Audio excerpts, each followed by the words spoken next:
है वो इस्लाम। क्या आपको इस्लामिक कट्टरपंथ का उदय दिख रहा है कश्मीर में? क्या आपको इस्लाम कट्टरपंथी दिखता है? जिस क्या शक्ल इस्लाम में कट्टरपंथी है? शक्ल में लड़ाई लड़ी जा आपको रही है गलत वो फहमी दिखाता है। है। पहले आप इस्लाम को करेक्ट कीजिए। लड़ाई कश्मीर की है या आप मुसलमान नहीं है, इसलिए आप इस्लाम के बारे में कुछ नहीं जानती है। अगर वो पूछेंगे तो आप जवाब देंगे वो मुसलमान हैं। सुनिए, मैं आपसे कहना चाहता हूँ, सवाल यही इस्लाम रहेगा। आपको नहीं दिखाता है आतंकवाद, इस्लाम नहीं सिखाता है आपको जहाद। अगर ये इस कहा तरीके जा की रहा है कि बेगुनाह को मारें आप। अगर ये कहा जा रहा है लड़ाई कश्मीर की नहीं है इस्लाम की है, क्या आप उसके साथ हैं? कौन कह रहा है? आप कह रही हैं। मैं नहीं कह रही हूं। फिर ये जाकिर मूसा भी कहता है, जो नुमाइंदा है, जो आपके हिसाब से एक भटका हुआ लड़का है शायद। सुनिए, जाकिर मूसा फारूक अब्दुल्ला नहीं है। आप उसकी बात मेरे मुंह में मत लाइए। क्या आप इस बात के हक में हैं अगर कहा जाता है लड़ाई कश्मीर की नहीं लड़ाई इस्लाम की है?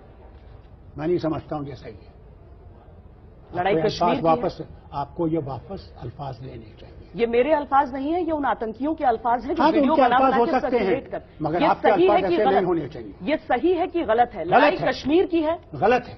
ये लड़ाई कश्मीर की नहीं है। लड़ाई ये लड़ाई कश्मीर की है। कश्मीर के लोगों की लड़ाई है, ये इस्लाम की लड़ाई नहीं है।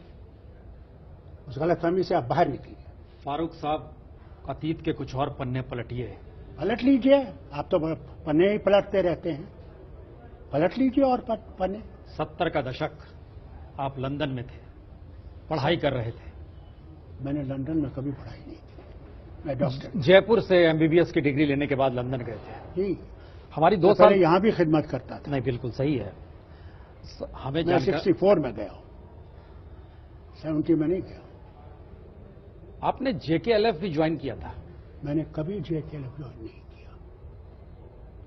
मैं उनके इजलास में गया मीरपुर में।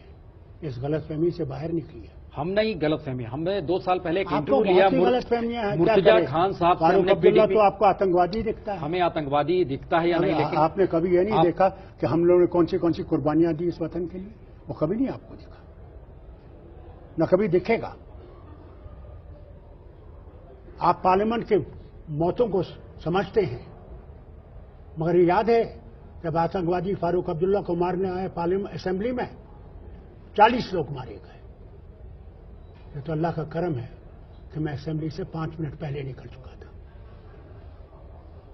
कभी याद करते हैं आप उसको? आप याद करते हैं कितने लोग मारे गए हैं आप कश्मीर याद करते हैं? यकीनन याद करते हैं। वहीं से टेररिज्म की शुरुआत हुई थी जब असेंबली पे हमला हुआ था, ये भी हमें याद है। लेकिन हमारा ये कहना है कि वो सिलसिला थमता क्यों नहीं है? हुकूमतों का मतलब क्या है? थमकेगा ही नहीं। गलतफहमी में मत रहिए।